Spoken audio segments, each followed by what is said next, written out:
And now there's a campaign for the free speech of Narendra Modi. But I just want to tell you who this man is. He was a member of an organization called the RSS, which is the Rashtriya Swayamsevak Sangh, which was set up in 1927, inspired by the fascists in Italy, inspired by Mussolini. One of their greatest heroes is Adolf Hitler. They very openly praise Adolf Hitler, and I'll read you some of the things that their books say. In 2002, when Modi was the chief minister, a train full of pilgrims coming back from the destruction of this Ayodhya mosque, which was disputed, the train caught fire. Nobody knows who set fire to the train, and 57 pilgrims were burnt. In reaction to that, under his watch, right-wing Hindu mobs went crazy in Gujarat. They burnt and killed and raped, and something like between 1,000 and 2,000 Muslims were massacred openly on the streets of Gujarat. 100,000 people were driven from their homes. The people who did the killing were helped by the police. There was a member of the Legislative Assembly called Ehsan Jafri, who had the temerity to stand against Modi in the elections.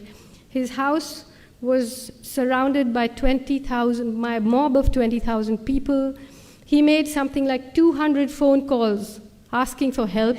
The police vans came there and went away. They didn't do anything. The mob surrounded the house. Ehsan Jafri came down and said, look, there were many people sheltering in his house. He came down and he said, look, do what you like to me, but let the women be, let the people who are taking shelter in my place be. They cut off his arms, they cut off his legs, they dragged his body around the place, and then they killed all the people there. They raped the women and they burnt them alive. So, and Modi said, well, if there's an action, there'll be a reaction. And this man is now the front runner to be the Prime Minister of India. And I just want to read you some of the things that the organization to which he belongs say. These are some excerpts from a book called We or Our Nationhood Defined by M.S. Golwalkar, who succeeded Dr. Hedgewar as head of the RSS in 1940. Ever since that evil day when Muslims first landed in Hindustan, right up to the present moment, the Hindu nation has been gallantly fighting on to take on these despoilers. The race spirit has been awakening. In Hindustan, the land of Hindus, lives and should live the Hindu nation.